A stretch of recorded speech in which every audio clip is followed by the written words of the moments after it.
Alô, som, testando. Fala pessoal, sejam todos muito bem-vindos. Vamos esperar a Lara entrar aqui.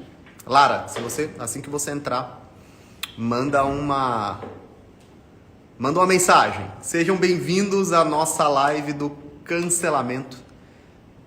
É esse evento que nós não criamos, hein? É apenas uma resposta a um movimento que aconteceu. E agora nós vamos tirar o melhor proveito para passar para vocês um exemplo na prática. Ó, a Lara.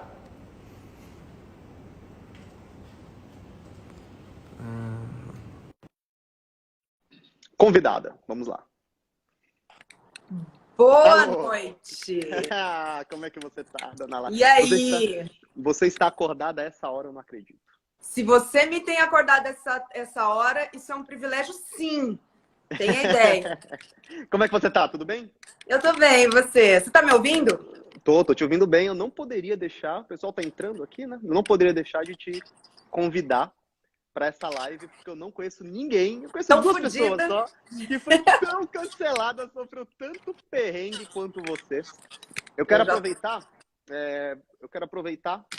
O pessoal ainda tá entrando aqui. Vamos dar mais uns 30 segundinhos, a gente começa? Tá preparada para falar sobre esse tema? Eu tô agora. Eu fiquei em dúvida se eu ia ficar na parte de baixo ou de cima da câmera. Vou só botar você na altura aqui para eu poder. Tá. Tô nessa já. Tô na tua já. As suas crianças já foram dormir essa hora, né? As minhas ainda estão. Eu tô no escritório. Ah, senão não daria. Entendi. Aqui em casa tá assim. Prendi todo mundo lá com o neto dormindo. Ó, Carol, aqui, sejam todos bem-vindos à nossa live. Vamos tentar falar um pouquinho sobre esse tema de uma maneira diferente do que falam comunicadores, jornalistas, professores de universidade. Vamos trazer uma ótica, vamos fazer uma análise de quem realmente vive isso daqui no dia a dia.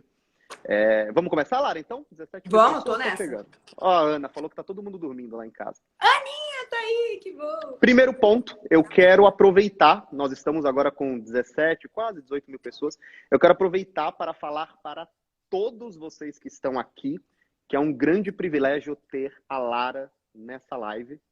Não existiria o Ícaro de Carvalho que vocês conhecem, eu não estaria falando para esse monte de gente, eu não estaria com o meu perfil desse jeito, minha família não teria vivido tudo isso que nós vivemos nesses últimos 2 anos, se não fosse a generosidade dessa pessoa que está aqui, que vocês acham que é durona, mas ela só late, ela não é durona. É o cão não, que ladra, mas não morde, né? É uma pessoa com um coração imenso. Um coração imenso, uma generosidade imensa. E eu não conseguiria fazer a live se eu não aproveitasse esse momento com 20 mil pessoas para dizer isso. Meu nome e da minha família, eu quero te agradecer muito por tudo que você fez pela nossa vida nos últimos 2 anos. Vamos falar Só quero dizer que vocês fizeram ser fácil. Além de extremamente agradáveis, muito queridos. Também devo... Nossa, mas muito a vocês. E sabe que diga a Ana que ela ainda me deve um café pra gente ficar falando mal de você e do Neto. Isso daí não é difícil, não. Vai. Agora, quero agradecer também a todos que estão aqui. Eu espero que seja um conteúdo útil para vocês. E o grande presente que eu deixaria para todas as pessoas, Lara, seria se finalmente elas entendessem que é um movimento muito mais psicológico do que real. Eu já anteciparia lá para frente o conteúdo da nossa live. Eu quero começar, eu não sei se você reservou uma listinha, mas eu queria começar a nossa live citando alguns livros que vão ser importantes para o entendimento do que eu vou trazer aqui. São simples, eu quero começar citando, peguem papel e caneta, se vocês quiserem entender um pouquinho mais na visão do comunicador, do marqueteiro, sobre esse processo de condução de pessoas através da rede. Eu quero começar recomendando Ryan Holiday, Acredite, Eu Estou Mentindo. Eu vou citar um estudo dele aqui na nossa transmissão. Esse livro é excelente, a base do meu trabalho, é a base dessa produção de conteúdo que a gente faz, baseado em timing, baseado em notícia, baseado em evento. Daquele negócio, os caras querem cancelar, eles acham que vão cancelar, vamos mostrar como é que eles fazem e vamos criar um evento sobre isso. Segundo, Clube da Luta. Quem não leu o Clube da Luta é imprescindível que leia. É o retrato da nossa geração.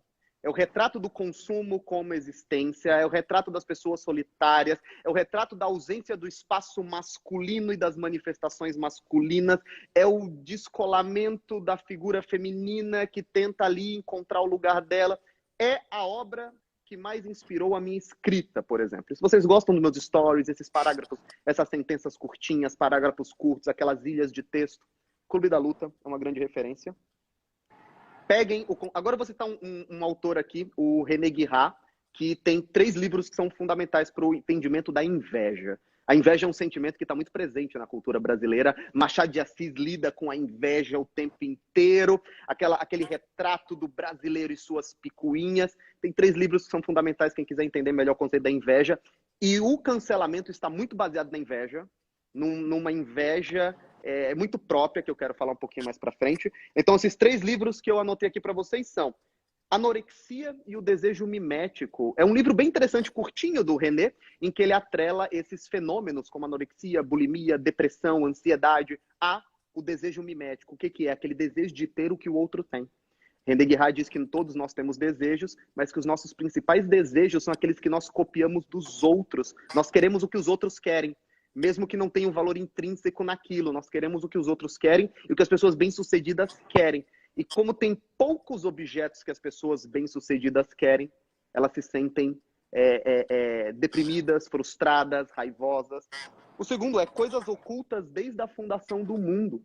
Esse é um livro maior, mas que ele vai dialogar como os mitos religiosos, desde a fundação do homem, refletem a inveja. Como os deuses gregos refletiam isso, como as divindades pagãs refletiam isso, como o homem tentando entender o seu processo interno, ele criava deuses para representar esses sentimentos, e como isso existe até hoje, como nós criamos outros eventos para refletir, extravasar isso tudo.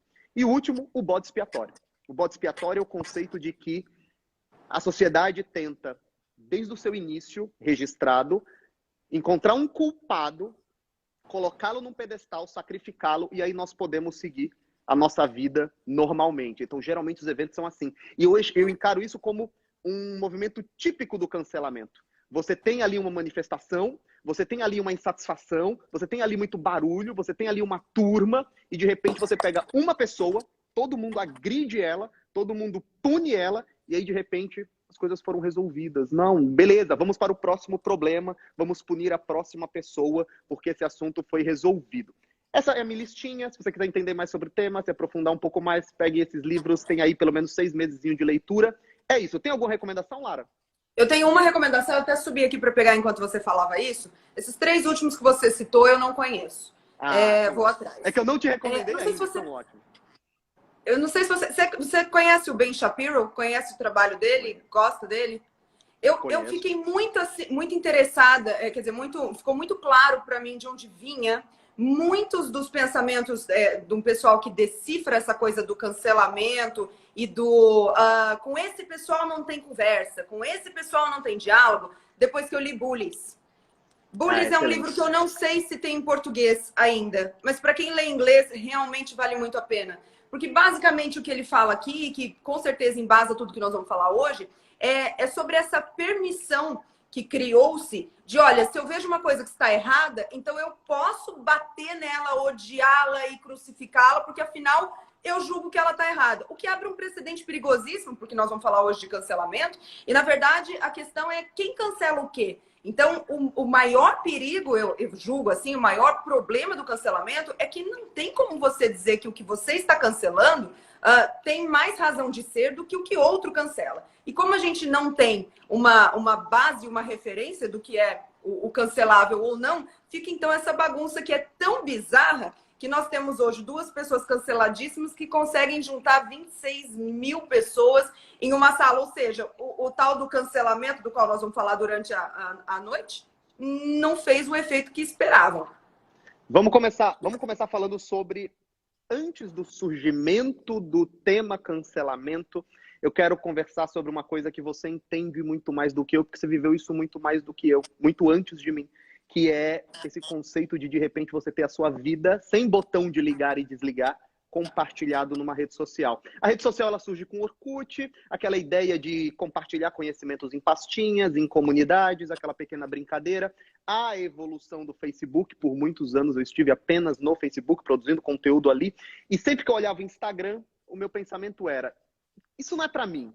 Isso daqui é gente compartilhando o que come, viagem, muito vídeo, muita proximidade. E de repente você estava lá no Snapchat, mídia que eu nem utilizava, já compartilhando sua vida, já compartilhando tudo que acontecia. Você vem para o Instagram, traz um monte de gente para cá, um monte de gente hoje que coleciona uma audiência grande, veio da tua movimentação inicial.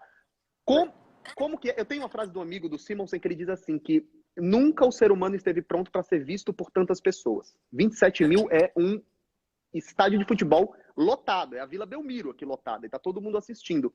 Agora, o ser humano também não estava preparado para nunca desmontar o personagem, o tripé, a iluminação, nunca parar de falar para outras pessoas. Quais são os efeitos da personalidade, do dia a dia, no teu humor? Como é que foi tanta exposição por tanto tempo antes disso ser legal, antes disso ser comum? O lance foi assim, a exposição começou porque, como um monte de gente que me acompanha já me ouviu falar, o meu amigo, o Eric, um dia pegou o meu celular na mão e falou, como você não tem um Instagram? E botou um Instagram lá pra mim. E botou, ele mesmo fez um post e eu só fui usar aquilo um ano depois. Mas eu fui usar aquilo um ano depois porque eu comecei a ver um profissional ou outro de saúde que compartilhava por ali o que sabia. E aí eu achei bacana e comecei a compartilhar por ali o que eu sabia de nutrição, foi só.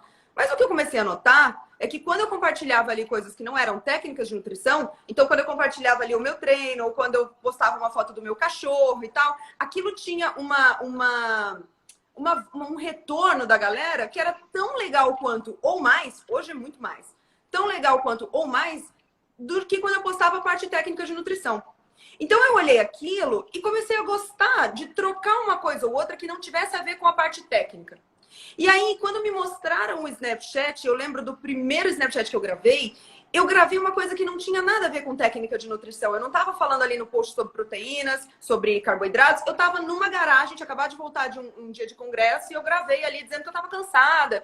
E aí, o que aconteceu foi que eu recebi mensagens de pessoas dizendo, olha, eu também tô cansada. Puta, eu também me canso. Hoje eu também assisti aula. E aquilo foi legal. E aí eu vou falar uma coisa pra você, Ícaro, que eu nunca falei na rede, mas assim, na verdade, um dos motivos de dar tão certo pra mim essa coisa do compartilhar a parte da minha vida, hoje eu compartilho 90% menos do que eu já compartilhei um dia, é justamente uma falha na minha personalidade, nas minhas características principais, que é o seguinte, eu tenho um certo pavor, um certo pânico de iniciar conversas com quem eu convivo, porque eu tenho medo de não poder fechar. Então, eu tenho isso muito forte. Eu trato isso em terapia, eu trato isso no psiquiatra, mas então, assim, eu sou educada com todo mundo, mas eu tenho medo de sorrir, ser simpática demais com alguém que tá aqui, porque eu tenho medo de depois essa pessoa não parar e eu não vou saber parar. Ela não vai parar a conversa. Eu sou o contrário. Eu considero que todas as conversas já estão encerradas na minha vida. Então eu não, e eu não vou parar. Então eu sei que eu vou sofrer porque eu não vou parar. Na internet, isso é o meu único ponto, é o único ponto onde eu posso controlar isso. Porque eu abro aqui e eu tô falando aqui comigo. A hora que eu quiser fechar aqui, eu fecho. Então, se é um dia que eu não tô muito legal, eu venho aqui não muito legal e dou o que eu tenho para dar aqui não muito legal. E se eu quiser, eu fecho. Então, olha só como é interessante, porque é uma diferença imensa dentro da mesma rede, que é, eu faço caixinha, eu faço story, como eu fazia o Snap, mas eu não faço direct. Porque no direct eu estaria abrindo essa possibilidade da troca não parar quando eu paro. Aqui, ela para quando eu quero parar.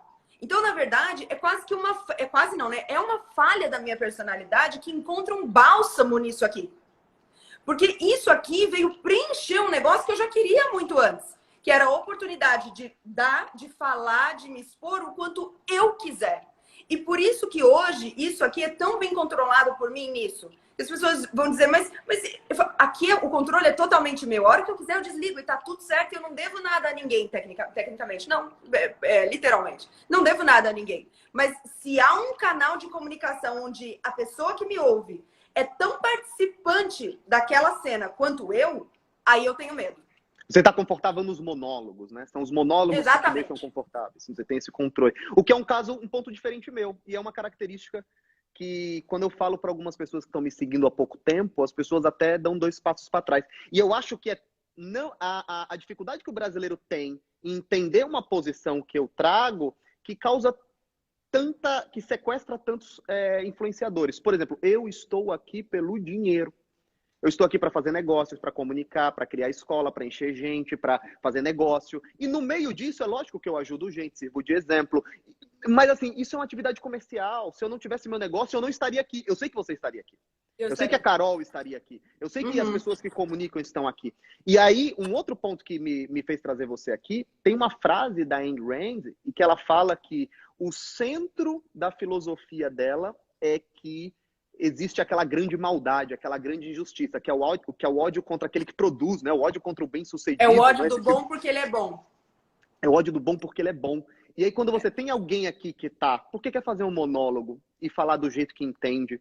Tudo bem. Se tem alguém que está aqui para fazer negócio, tudo bem. Enquanto a maioria das pessoas acha que nós estamos aqui apenas para servir e nós estamos aqui pela audiência, aquele negócio de ser por vocês, aquele discurso do ator da Globo. Ai, gente, minha vida não seria nada sem vocês.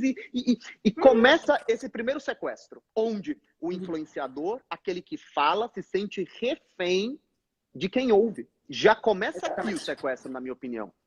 E você vê, né? É exatamente a mesma coisa em dois pontos diferentes, mas você vê que não há um altruísmo canibal em nenhum dos dois motivos. Porque eu tô dizendo que o meu motivo é uma falha na minha personalidade, que é eu gosto disso aqui justamente porque isso aqui é uma coisa que eu controlo. Você tá dizendo que gosta disso aqui justamente porque isso aqui é uma boa... Eu vi você respondendo uma caixinha esses dias, alguém perguntou para você se o Instagram nasceu para ser uma boa oportunidade de negócio, e você disse não, ele nasceu para ser uma rede social e unir pessoas e compartilhar. É que nós tendemos a fazer, e isso é uma coisa que eu vejo que muita gente não entende, a gente vai fazer lucro, não necessariamente em dinheiro, mas lucro, ganho, em qualquer coisa que a gente botar a mão. Porque ninguém é naturalmente altruísta em 100% do tempo, porque senão isso nem funcionaria como dinâmica humana. Do tipo, a própria Range dá um exemplo sobre isso que eu gosto muito, que ela diz, olha, se fôssemos todos 100% altruístas em todo o tempo, eu daria um bolo de presente para você, e você não poderia aceitar o bolo, porque afinal, você vai ser 100% altruísta, então você daria esse bolo para alguém. E essa pessoa não pode aceitar, porque ela também é 100% altruísta, então ela daria para alguém. E nessa roda, o bolo ninguém come, ele estraga e perde-se tudo. E aí é tão interessante pensar, a natureza humana já não é assim, justamente para que não se estrague o bolo. Então, se eu estivesse aqui por causas 100% altruístas, ou você estivesse aqui por causas 100% altruístas, quando algo que batesse no nosso rim chegasse, como o cancelamento, a gente não ia ficar, porque a gente ia se sentir muito injustiçado. A gente ia dizer, puxa, eu tô aqui o tempo todo só doando, só de tão bom que sou, e aí eu ainda tomo uma dessa.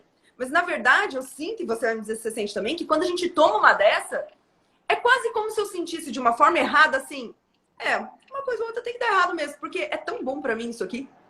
Ainda tá fechando a conta. Você me disse uma vez que esse é o pedágio. E eu nunca esqueci isso. É o imposto, eu nunca esqueci isso. Porque, para pensar, tem 29 mil pessoas aqui. E certa vez, eu estava fazendo um projeto chamado Código da Riqueza. Fiz com o Thiago Nigro na época e eu entrevistei um youtuber. Tiveram alguns youtubers que estavam presentes ali, eu entrevistei um. E esse rapaz é dono de um grande canal, do YouTube. E ele disse assim, cara, eu recebo milhares de elogios. Milhares, milhares, milhares. Mas se no meio daqueles elogios eu recebo uma crítica, meus olhos se fixam naquela crítica e eu não consigo dormir.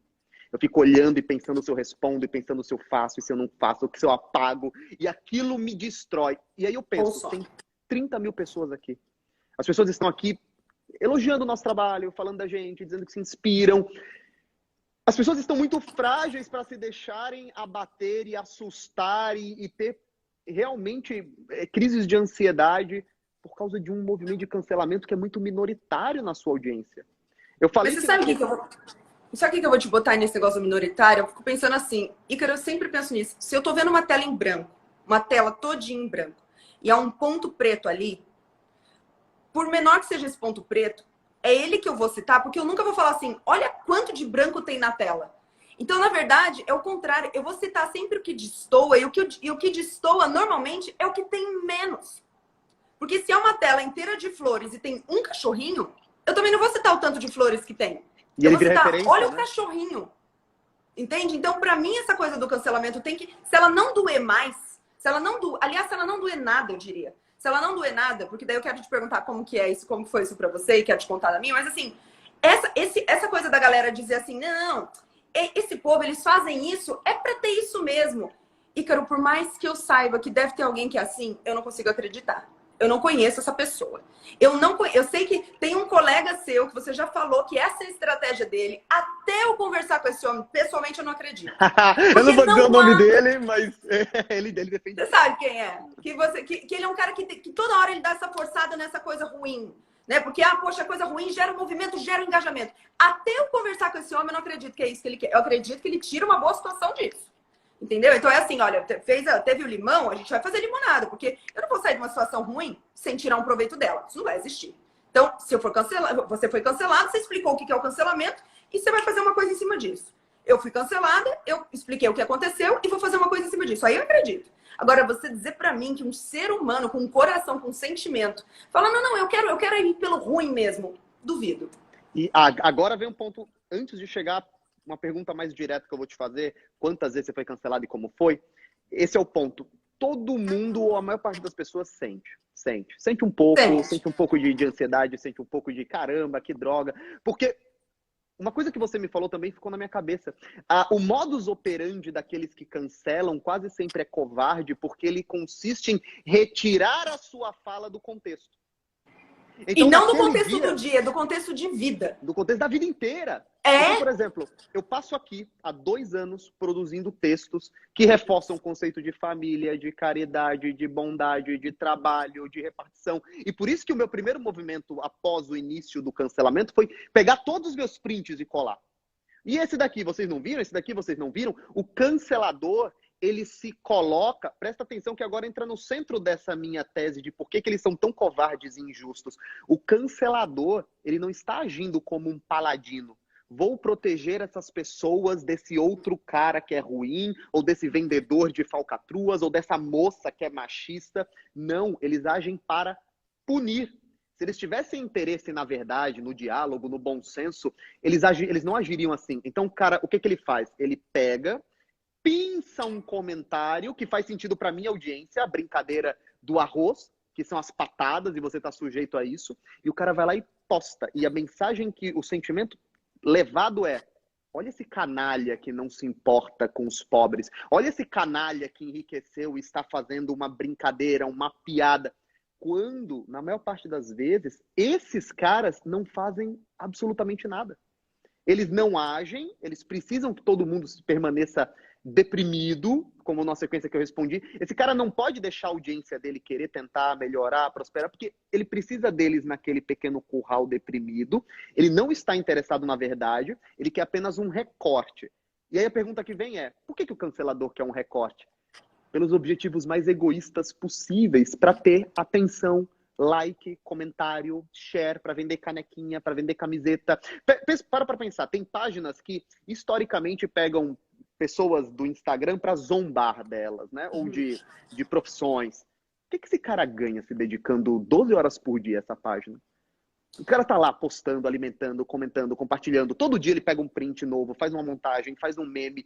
Quem em sã consciência vai gastar essas horas todas do dia para quê? É o maior de todos os movimentos egoístas, é apenas para ter um pouco de atenção na maior parte das vezes. Então, na minha opinião, para você desconstruir esse cancelamento, essa cultura de cancelamento, a primeira coisa que nós temos que fazer é entender que o cancelador, o anti alguma coisa, o empreendedor não é gente, o anti-coach, o anti-capitalismo, o anti não sei o quê, o anti-blá blá blá, o anti-cristão, o anti-família, o anti, ele é quase sempre um sabotador. Ele não é um paladino que está protegendo as pessoas, ele vive da agressão. Esse é o primeiro ponto. Aí eu vou te fazer a pergunta: quantas vezes você foi cancelada e como é que foi? Foram por quais motivos, geralmente? Não, eu já fui cancelada de verdade mesmo. Nossa, os seus cancelamentos são bizarros, assim. Não, os meus são de verdade mesmo. Sim, não, já tive cancelamento sério. E desculpa te interromper agora, mas é uma observação que talvez seja polêmica, mas é a minha opinião. Mulheres cancelam mulheres com muito mais violência do que homens. Claro! Muito mais. Só pra você ter uma ideia, você sabe quantas vezes eu sofri um ataque sério de um homem aqui na internet? Poucas, né? Nunca. A última vez que eu tive um ataque sério, que chegou aí pro Ministério Público, e para não deixar correr o processo, eu resolvi fazer um termo de ajuste de conduta, porque daí eu não preciso entrar no processo nem nada. Foram 5 denúncias. Eu tenho o nome das 5 pessoas, porque as denúncias não podem ser anônimas. São 5 mulheres. São Você 5 viu mulheres. que no... Hã? Você viu que no começo da live, a Betina mandou uma mensagem e falou, foi? nossa, essa live tá acontecendo, deixa ela gravada. No auge do fenômeno da Betina, quando todos faziam piada e todos faziam comédia, eu não percebia maldade, desejo de destruição vindo de homens quase nunca. Era sempre na mulher, com aquele ódio contra a mulher. Então, eu acho que o simples fato de eu ser homem já me faz ser menos cancelado. O que é muito maluco, porque geralmente essas mulheres defendem posições de sororidade, não é? Esse tipo de coisa, mas é muito mais violento o cancelamento contra a mulher. Mas é violento por causa do que tem nesse livro que eu te falei aqui, que é o seguinte: a sororidade ou a empatia não rola entre mulheres. Rola entre mulheres que fazem coro daquela teoria. Então não é toda mulher. Tem mulher que nem a gente. Pois é. Tem mulher que nem a gente. Então, assim, não, essa mulher aqui, ela não tá pensando como uma mulher. Mas quem decide o que pensa uma mulher? Não, foda-se quem decide. Não é como a gente quer aqui. Então, não tem essa sororidade. Então, não tem essa equidade. E aí, eles decidem, né? Quem é mais mulher, Sim. quem é menos mulher. Não, seu pensamento te afasta desse quadro de mulher. É muito maluco. Mas o que é maluco pra mim é porque é o que você falou agora há pouco, é o seguinte: é tirar do contexto não só de um dia. É tirar do contexto de uma vida. Isso me dói. Porque assim, ó, é você pegar... e eu comentei isso num grupo fechado de amigos. No dia que você foi cancelado, foi aqui domingo. Eu comentei isso lá no domingo. Eu falei, olha, de todas as pessoas que eu conheço que poderiam ter pegado para Cristo dizendo assim, olha, que falcatrua com esse negócio de dinheiro, eu falei, o Ícaro não merecia. Porque é um cara que fala neste assunto... Assim, sabe o que eu citei lá? Eu falei assim, olha, o Ícaro tem posições e pensamentos muito mais populistas do que eu. Muito mais. Muito mais. Você tem um pé lá que é uma coisa fenomenal. Esse negócio de falar que o auxílio poderia ficar para sempre. Você fala de meritocracia de uma forma muito diferente de mim. Então, assim, você, por isso, não cabia. Mas não é só daquele dia que tirou o contexto. Agora, você sabe o que é interessante? Olha só. O motivo de você responder aquela pergunta, não de forma técnica, mas com aquela forma exagerada, de brincadeira. Olha que interessante, você falou pra mim que você não sabe por quê, você não entende por quê o cara do perfil que te pega pra Cristo, por que ele faz isso? Por que ele vive desse hype? É o mesmo motivo de você fazer essa resposta em piada. É um hype rápido, não é uma leitura do todo. Então, olha só, ao mesmo tempo que a gente faz uma resposta assim, de patada, e que isso, na verdade, não é o nosso recorte todo, é só um hype errado ali, que você poderia ter feito de outra forma. Porque se você soubesse que esse print ia cair para todo lado, você não teria escolhido fazer a brincadeira. Porque ninguém quer passar pela dor de cabeça. O cara, quando ele pega o teu print, faz esse rolo, e aí chega lá para ele 10 mil mensagens de gente da tua falando para ele, cara, você tá errado, não é isso. Ele também se arrepende. Ele também fala, puta... Então assim, olha, tá todo mundo, na verdade, atirando pelo hype, entende? Todo mundo atirando pelo hype. Qual que é a única coisa que pra mim difere o teu do dele? É que o teu não é contra alguém. Sim, exatamente. Isso é o que me irrita. Então assim, olha, eu vou fazer 7 anos de Instagram. Ninguém nunca me viu falar de alguém. Mandar uma indireta pra alguém. Falar mal. Eu nunca precisei disso. Nunca. Porque eu nunca quis que fizessem comigo. Uma coisa muito interessante também é esse fenômeno que eu só percebi isso depois que eu passei de 30, 40 mil seguidores. Eu não acreditava que minha conta do Instagram tinha alcance, esse tipo de coisa, né? Você percebe que a pessoa não gosta do conteúdo que você produz. Você percebe que aquilo que você produz não faz sentido para ela, mas ela continua te seguindo, e ela continua te criticando, e ela continua comentando todos os stories, e ela continua te mandando direct. E você fala, cara, é só apertar no botão de não seguir mais e seguir sua vida. Você percebe que a pessoa fica lá, conectada. Eu vejo que muita gente assim acompanha a Lara para sentir raiva da Lara há anos faz isso. Mas tem um pouco de síndrome do Messias também.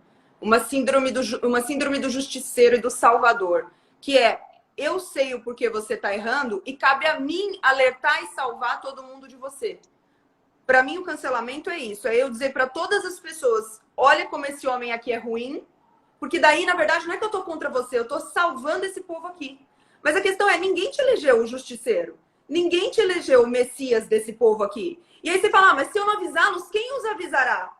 a vida os avisará. Mas e se a vida não os avisar? Aí é problema deles, porque cada um tá por si. Então essa coisa de eu querer cuidar do outro, do tipo, não, eu preciso avisar todo mundo. Então eu me ponho numa posição de juiz em que eu sei o que é bom e o que é ruim, e aí por isso o movimento enorme para salvar essa galera aqui, eu excluo a ideia, eu excluo a preocupação do que isso vai gerar na pessoa que eu estou apontando. Porque, de novo, eu estou cortando um recorte.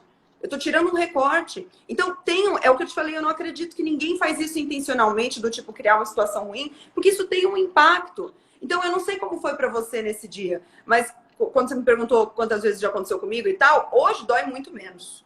Hoje eu tiro de letra. Hoje mas você a já primeira vez melhor.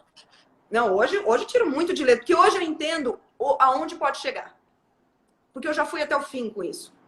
Então, hoje eu entendo aonde pode chegar. Então, quando começa a acontecer, eu sei que ainda está muito longe do meio. Eu sei que, não, isso ainda está tranquilo. Então, eu uso uma régua de 3 pilares. Eu penso assim, ó, se não mexeu nos 3, eu não me mexo ainda. Então, o primeiro mexeu na minha receita? Então, pô, fulano me cancelou, estão me colocando para tudo quanto é grupo de Facebook, estão me colocando em tudo quanto é lugar do Twitter. A minha pergunta mexeu em R$ 1 da minha receita? Alguém desmarcou consulta? Algum curso meu vendeu menos? Alguém... Não, nada. Então, beleza. Então, vamos para o segundo. O segundo isso mexeu com alguém que eu amo? Ou seja, meu pai, como já aconteceu, meu pai me ligou falando, isso é verdade? É verdade que estão falando de você? Ou senão, o neto me ligou falando, o que é isso aqui? Como já aconteceu. Aí, não aconteceu nada disso. Aí, o terceiro, isso que está acontecendo mudou o que eu penso de mim. Então, se, por exemplo, estou espalhando por aí que eu mato o cachorrinho afogado. A pergunta eu passei a achar que, cara, eu acho que eu mato mesmo. Puta merda, eu acho que eu mato. Porque isso pode acontecer. Porque um dia pode te dar uma cancelada e você falar, cara, eu acho que aqui eu caguei mesmo. Então, assim, se mexer em um desses 3, aí tá na hora de eu fazer alguma coisa. Se mexer em 2, já tá na hora de eu reavaliar. Mas a questão o que aconteceu com você no domingo? Mexeu na tua receita? Para menos? Não, para mais. Mexeu em quem você ama? Alguém que você ama, que você ama, que você considera, acha mesmo que você é um coach picareta e os carai? Não. Mexeu no que você pensa de você? Não. Então, assim, tá na hora de mexer em alguma coisa do que... Não tá. E aí... Pode falar. Não, pode terminar. E aí o negócio toda vez que acontece, e isso eu aprendi ao longo do tempo, é nessa peneira que eu ponho. Se não mexeu em nenhum dos 3, então eu sei que eu só sigo. Porque não tá na hora de mexer em nada ainda. Vamos falar desse movimento de cancelamento em relação à figura do empresário.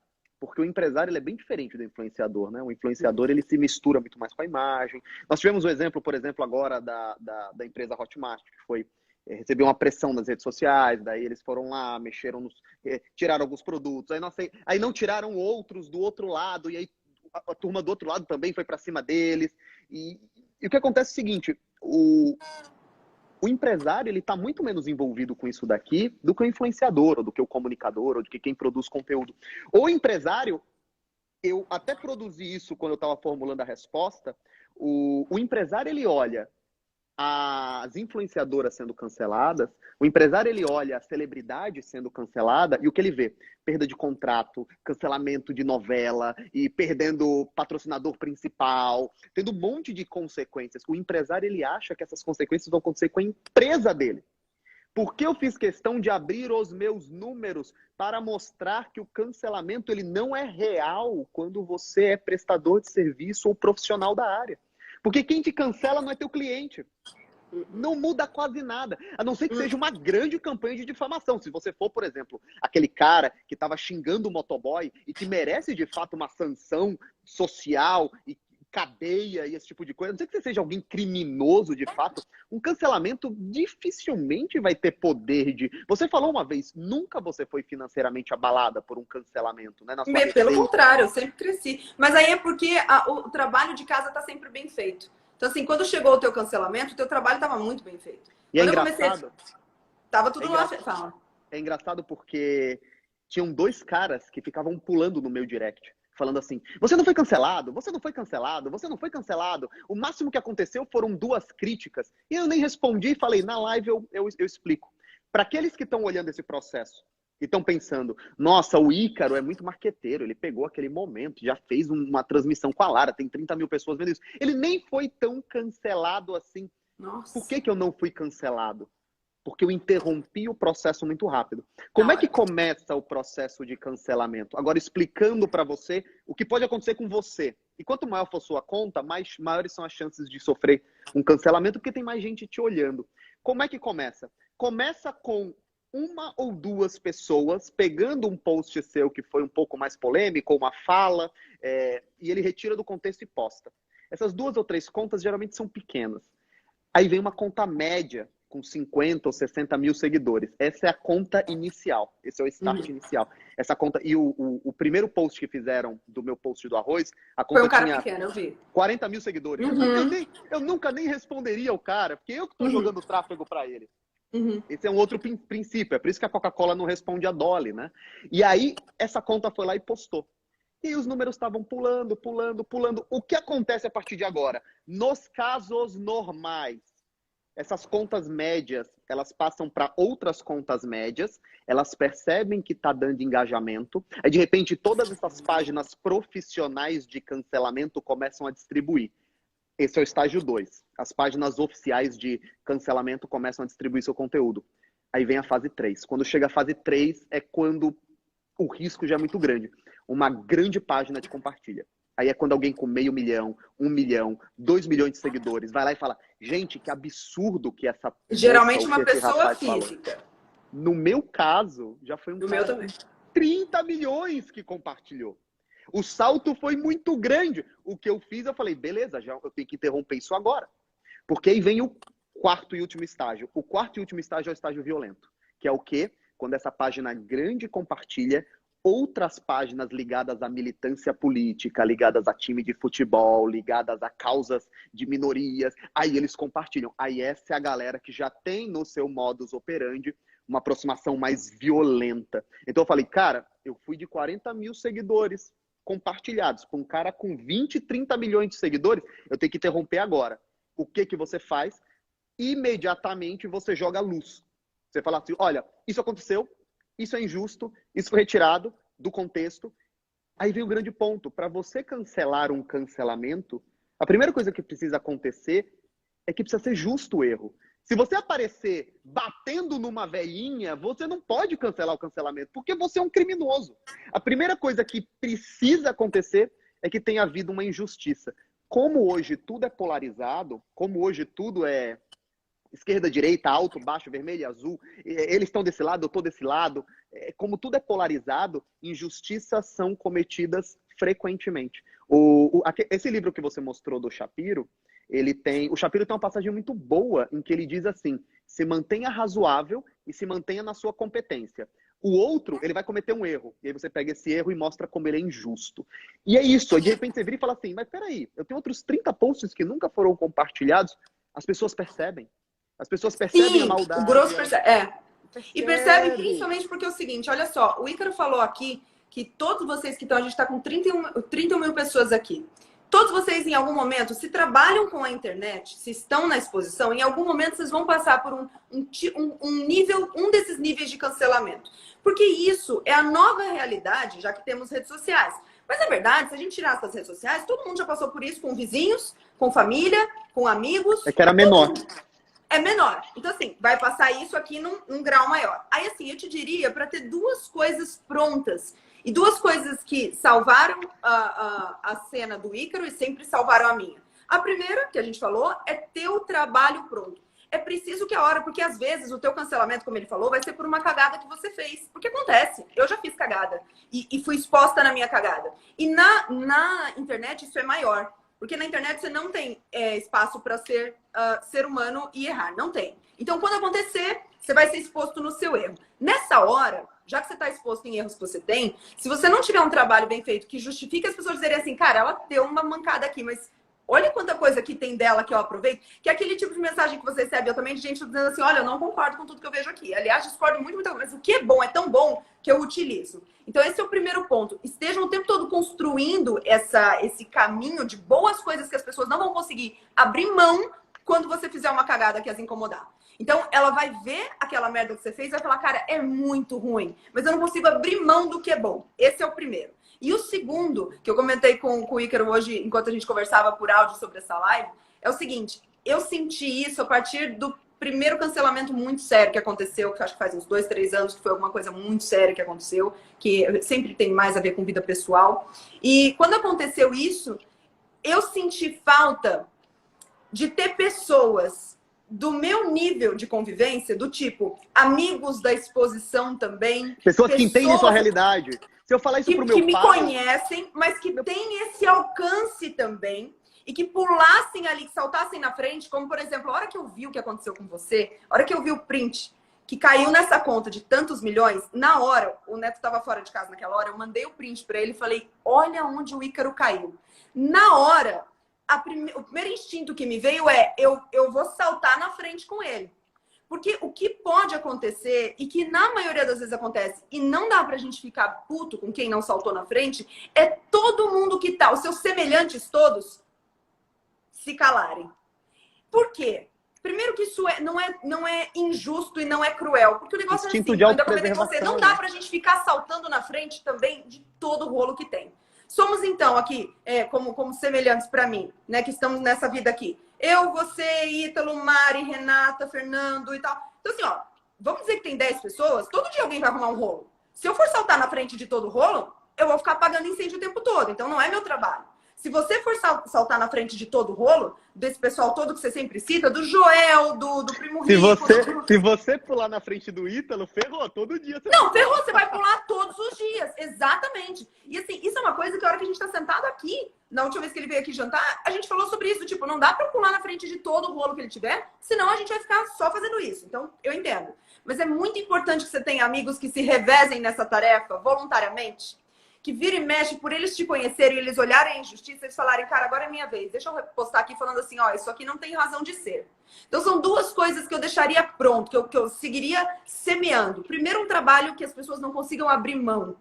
E segundo, as amizades e os laços dos seus semelhantes, que um dia, se você precisar, mas mesmo sem precisar, de vez em quando alguém pula na tua frente a hora que o rolo tá acontecendo e fala, calma, gente, calma que não é isso não. Vocês conhecem essa pessoa, vocês sabem o que essa pessoa faz todos os dias. Pelo amor de Deus, não é disso que nós estamos falando. Acho que são duas coisas que todo mundo tem que ter. Eu tenho 2 conselhos valiosos também para passar. O primeiro deles é que se você está desenvolvendo um trabalho de comunicação, de produção de conteúdo na internet, você será cancelado em algum momento. Eu sou até um pouco mais incisivo, porque eu digo, você será, se o trabalho for bem feito de comunicação. Por quê? Porque será um resultado quase que impossível de ser contornado de uma boa política de conteúdo. É quase como se o seu trabalho fosse ser piloto de testes de carros esportivos e você achasse que você nunca vai morrer.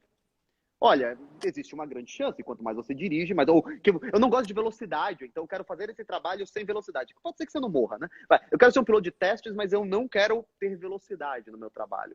É impossível. Política de conteúdo, bem feito, significa muito conteúdo. Eu tenho há 2 anos quase, fazendo 2 anos a minha conta de Instagram. Eu posto em média 80 stories por dia. 80 stories por dia, vezes 700 e tantos dias, qual é o número que dá? Quantos milhares de stories eu não vou fazer ao longo dos próximos anos? É claro que em um ou outro será pensado por alguém. É claro que em um ou outro... Aí vem outro ponto. Quem aqui, dessas 30 mil pessoas, já experimentou fazer por um mês 100 stories? 80 stories. É exaustivo pra caramba. Nossa. Você fica cansado, sua cabeça frita. Imagina eu que sou texto, coloco o texto amarelo, coloco o texto vermelho, justifico a esquerda, pego qual é a imagem que eu vou usar, fundo preto é letra branca, fundo claro é letra preta com rosa, e eu posto isso 60, 70 vezes por dia. Chega uma hora que você tá de saco cheio. Chega uma hora que você quer dar uma postadinha. Todo mundo dá essa extravasada. Todo mundo senta no bar e fala uma bobagem. Só que quando você senta no bar para 600 mil pessoas.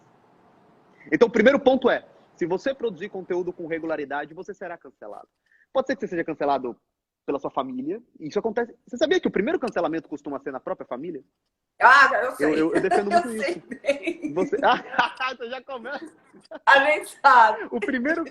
O primeiro cancelamento costuma ser na própria família. É alguém Deixa eu só te contar, num parênteses rápido, o que eu ouvi uma vez na minha família. Você lembra quando os apóstolos estavam no barco e eles deveriam ir pregar e Pedro se negou a ir pregar onde ele deveria e por isso se deu uma tempestade?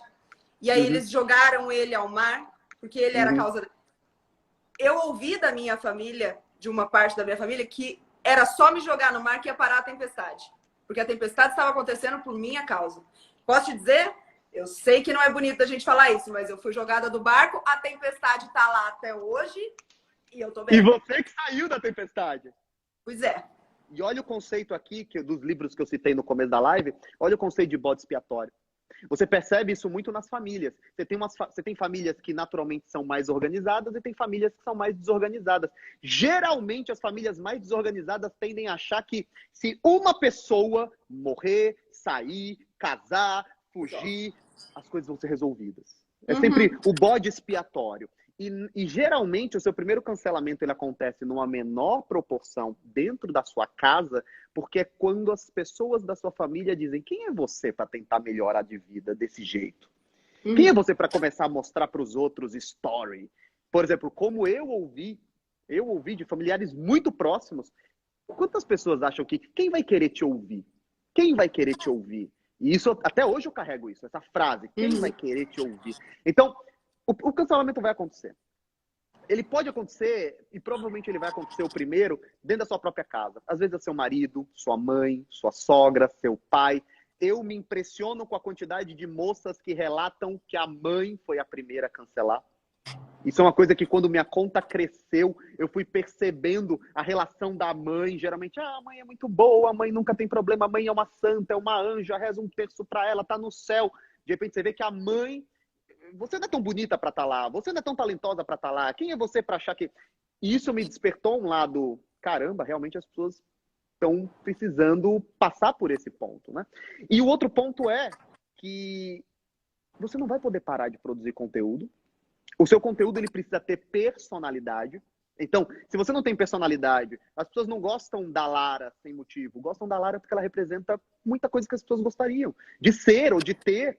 De ser mais corajosa, de ter mais personalidade, de ter vencido na vida, de ter construído essas coisas todas. Ah, eu quero coisas do Ícaro, sei lá. Às vezes os caras falam: ah, Ícaro, sua família é tão bonita. Se os caras soubessem quanto trabalho dá o Mateus, eles não falariam isso. Mas... Tem ideia.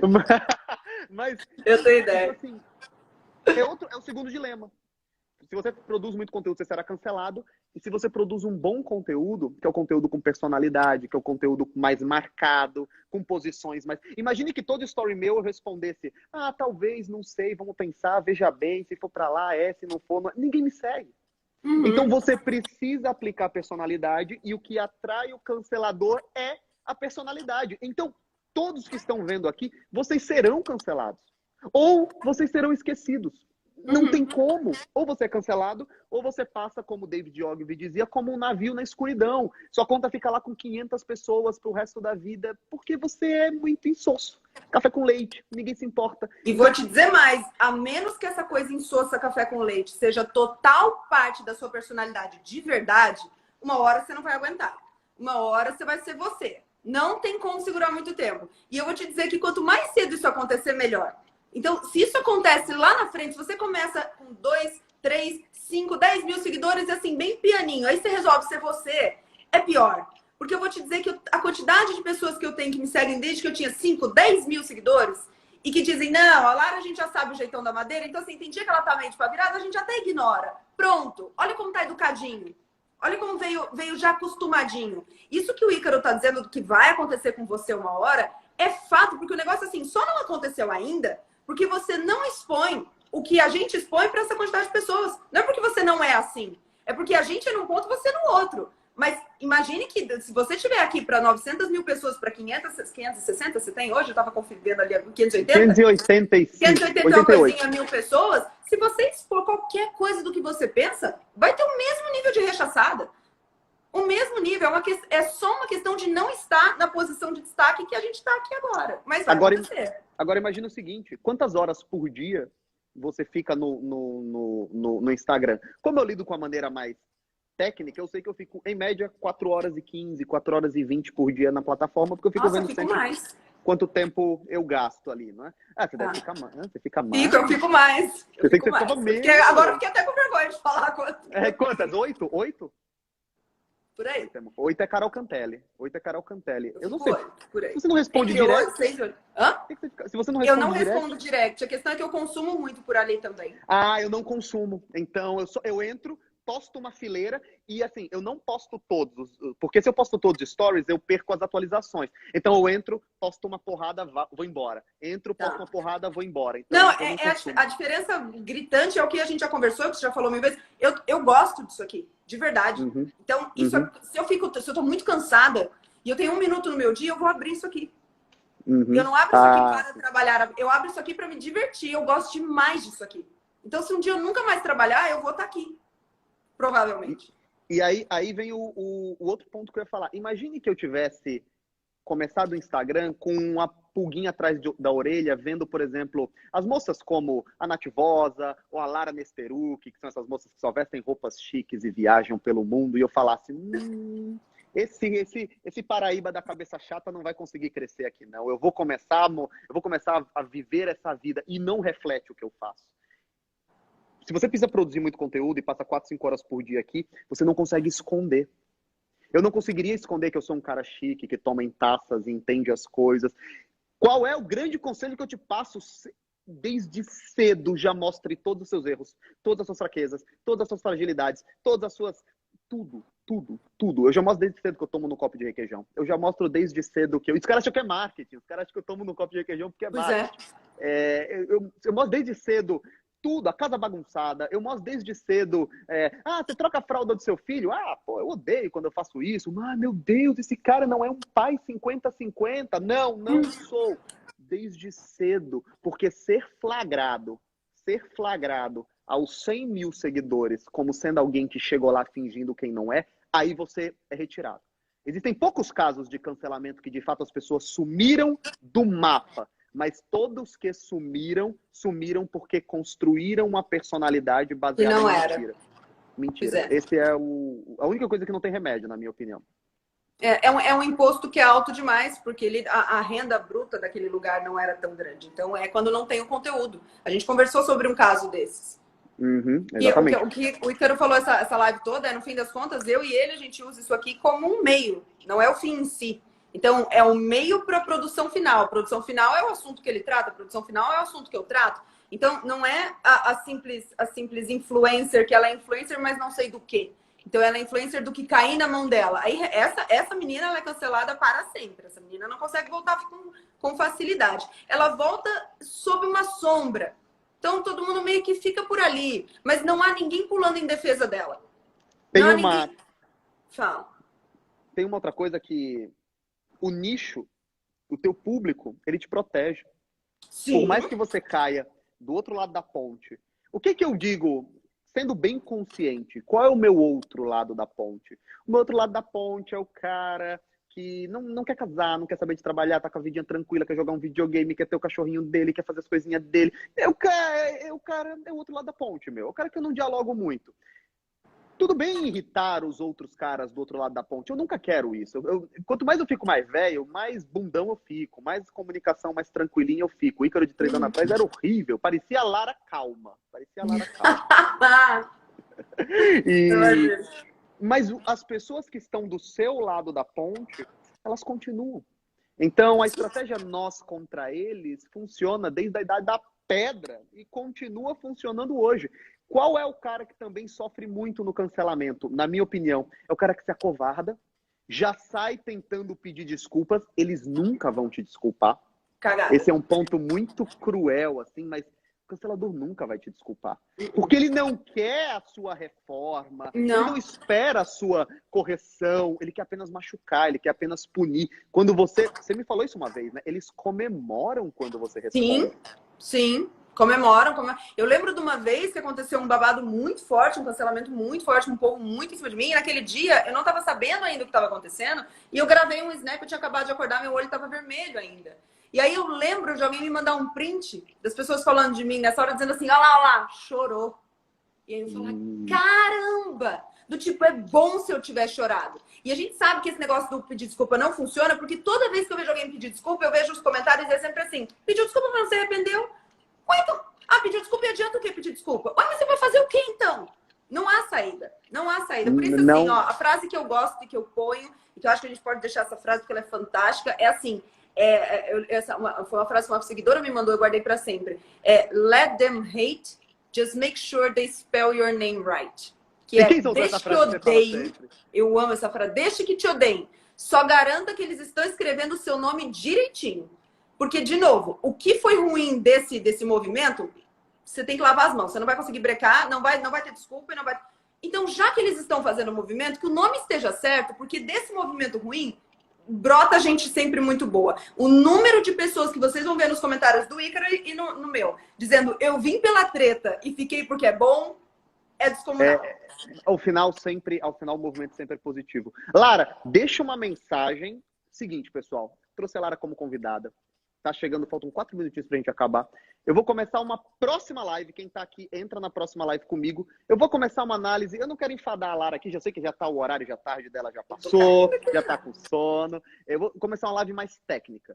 Eu vou explicar para vocês tecnicamente como é que acontece o processo de cancelamento, como é que você responde, como é que transforma isso em oportunidade. Vou falar agora de marketing mesmo, para quem tá afim. Lara, muito, muito obrigado por comparecer. Eu adorei, muito obrigada, fico feliz demais. É um prazer ajudar, de alguma forma, esse contexto tão importante que imagino que você e o Ítalo e o Fernando Conrado, mais do que ninguém, vocês têm um peito grande para tomar essas pauladas e continuar de pé, e vocês contribuem demais, vocês me ensinam demais nisso, porque nada, talvez por ser homens, vocês têm essa coisa do proteger, do fazer à frente, que é uma coisa que não é natural em mim. Então, é muito bom para mim ver, é muito importante para mim olhar vocês agindo nessas situações e pegar ensinamentos da postura de vocês. Imagina aquela mocinha que está começando agora, tem uma continha pequena, é fã da Lara, consome teu conteúdo, gosta do conteúdo aqui do Ícaro. É uma pessoa que quer começar agora, ela gostaria de chegar onde você chegou. Que conselho você daria para ela que tá com medo de ser cancelada, medo de fazer o vídeo, não fala muito bem? O que você falaria para essa mocinha? Se ela está começando e ela não pretende ficar muito grande, eu diria para ela não se meta em rolo, não. Se isso não é a sua, não é todo mundo que precisa se meter no rolo. Agora, se você está começando e a sua ideia, a sua vontade é crescer, eu diria, das maiores sabedorias que tem é a gente aprender com o erro que o outro fez. Então, eu realmente tirei lições grandes dos cancelamentos que eu vi. A primeira vez que eu tomei esse tombo, eu falei com uma blogueira muito grande. A gente já conversava, eu contei essa história pro Ícaro, a gente já conversava. E eu liguei para ela para dizer, eu não sei o que fazer, eu nunca vou esquecer a frase que ela me disse. Ela falou para mim, Lara, eu sofro com tudo isso nas Maldivas. Essa frase é muito boa. Aquela frase me pegou, eu falei, tá, entendi. Então, olhar para como ela faz, entender que ela também sofre, mas entender exatamente como ela passa por isso, aprender com o erro dela, eu acho que é o principal. Mas se você não almeja ficar grande, não se mete também em muita coisa, não. Não é necessário, nem todo mundo precisa ser imbatível. Nem todo mundo precisa se colocar lá a ponto de tomar as pauladas. É só se for necessário. E se for, aprenda com o erro do outro, que é muito mais saudável. Pessoal, seguinte, se vocês forem no link que está na minha bio, nós estamos abrindo as inscrições da nossa promoção do cancelamento. A gente está oferecendo 1 ano de assinatura do Novo Mercado. Você tem anuidade do Novo Mercado, mais de 200 aulas. Tem aula conosco ao vivo toda quarta-feira. Eu estou dando 2 masterclasses 100% gratuitas para vocês. Uma se chama... Você nem sabia que produto era esse, né? Eu vou criar 2 masterclasses para falar com o pessoal. Eu vou criar 2 transmissões bem longas.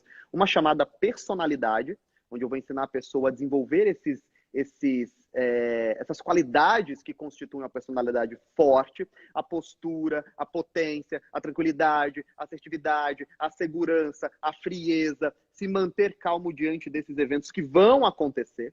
E o segundo é a persuasão. Eu vou ensinar a pessoa a influenciar, a transformar o seguidor em cliente, a criar uma esteira de produtos, linha editorial, que você é a melhor formadora de linha editorial que eu já vi na minha vida inteira. Você que nunca fez um curso, é bizarro. E linha editorial é basicamente como influenciador escolhe os produtos dele e dispõe o conteúdo dele no story. Como é que você decide quando você vai mostrar seu gato, quando você vai mostrar o neto, quando você vai falar de negócio, quando você vai... A sua seleção, o seu equilíbrio, tem a hora de falar sério? Tem. Tem hora de fazer meme? Tem. Tem hora de mostrar o gato? Tem. Tem hora de mostrar o neto ali, ó, robozão, fazendo uma panqueca? Tem. Como é que você escolhe isso? Como é que você escolhe que momento você vai postar esse conteúdo? 100% natural, eu nunca penso. Pois é. Você tem um talento. Eu já te falei isso quando a gente estava almoçando. O talento que você tem para equilibrar isso, eu não tenho esse talento. Eu estudei.